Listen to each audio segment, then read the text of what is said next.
ನಮಸ್ಕಾರ. ಇವತ್ತು ನಾವು ಕಲ್ಮುಂಟಿ ಅಂತಲೇ ಕರೆಯುವಂಥ ಸೇನೆಬತ್ತಳ್ಳಿ ಭಾಗದ ಒಂದು ಜಮೀನಿಗೆ ಬಂದಿದ್ದೀವಿ. ಇದು 2-3ನೇ ಬಾರಿ ಬಂದಿರೋದು. ನಾನು ಹೇಳಬೇಕು ಅಂದರೆ ಮೊದಲೊಂದು ಸಾರಿ ಕೂಡ ಈ ಬಗ್ಗೆ ನಾನು ಮಾತನಾಡಿದ್ದೆ ಮಾಧ್ಯಮದಲ್ಲಿ. ಈಗ ಮತ್ತೊಮ್ಮೆ ನಾನು ಹೇಳಲಿಕ್ಕೆ ಬಯಸ್ತೇನೆ. ಕಾರಣ ಏನು ಅಂದರೆ ಕೃಷಿ ಎನ್ನುವುದು ಖುಷಿ ಕೊಡಬೇಕು, ಇಲ್ಲ ಅಂದರೆ ರೈತರ ಬದುಕು ಹಸನ ಆಗೋದಿಲ್ಲ.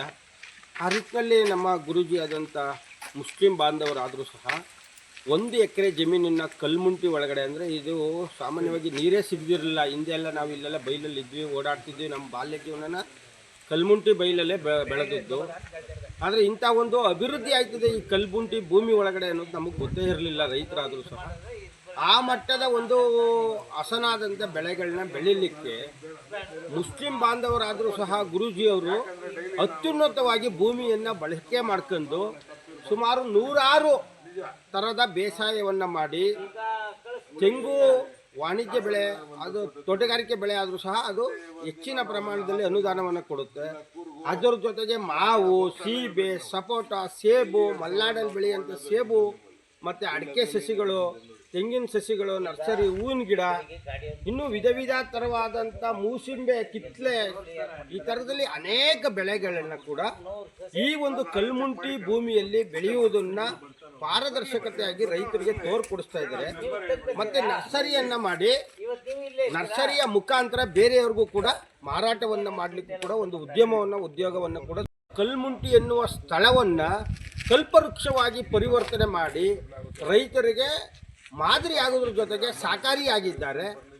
ಅನೇಕ ಸಸಿಗಳನ್ನ ಇಲ್ಲಿ ಸಸಿಮಡಿಗಳನ್ನ ಮಾಡಿ ಮಾರಾಟವನ್ನು ಕೂಡ ಮಾಡ್ತಾ ಇದ್ದಾರೆ. ಈ ನಿಟ್ಟಿನಲ್ಲಿ ಸ್ಥಳೀಯವಾಗಿ ಯಾರಾದರೂ ಕೃಷಿಕರು ಬೇರೆ ಬೇರೆ ಬೆಳೆಗಳನ್ನ ಬೆಳಿತೀನಿ ಅಂದರೆ ಇವ್ರ ತೋಟವನ್ನು ಸುತ್ತಾಡ್ಕೊಂಡು ಇಲ್ಲಿರ್ತಕ್ಕಂಥ ಗಿಡಗಳನ್ನ ಪರ್ಚೇಸ್ ಮಾಡಿ, ಖರೀದಿ ಮಾಡಿ, ನಾವು ಕೂಡ ಅವ್ರಿಗೆ ಹೇಳ್ತಾ ಇದ್ದೀವಿ, ರೈತರು ಸಂಕಷ್ಟದಲ್ಲಿದ್ದಾರೆ, ಕಮ್ಮಿ ದರದಲ್ಲಿ ಅವ್ರಿಗೆ ರೈತರಿಗೆ ನೀವು ಕೃಷಿ ಪರಿಕರಗಳನ್ನ ಅಥವಾ ಕೃಷಿ ನರ್ಸರಿ ಗಿಡಗಳನ್ನ ಕಮ್ಮಿ ದರದಲ್ಲಿ ಕೂಡ ವಿತರಣೆ ಮಾಡಿ ಅಂತ ಒಂದು ವಿನಂತಿಯನ್ನು ಮಾಡ್ತಾ ಇದ್ದೀವಿ. ಆ ನಿಟ್ಟಿನಲ್ಲಿ ರೈತರು ಈ ಭಾಗಕ್ಕೆ ಬಂದು ಈ ತೋಟವನ್ನು ವೀಕ್ಷಣೆ ಮಾಡಿ ಸಸಿಮಡಿಗಳಿಂದ ಅವ್ರಿಗೆ ಬೇಕಾದಂಥ ಸಸಿಗಳನ್ನ ಖರೀದಿಸಿ ತಗೊಂಡು ಹೋಗ್ಬೋದು.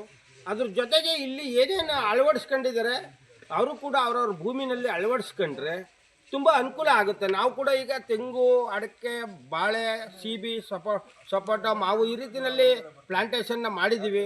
ನಮಗೂ ಇನ್ನೊಂದು 5-6 ವರ್ಷದಲ್ಲಿ ಫಲ ಕೊಡುತ್ತೆ. ಈಗಾಗಲೇ 3 ವರ್ಷ ಆಗಿದ್ದಾವೆ ತೆಂಗಿನ ಗಿಡಗಳು.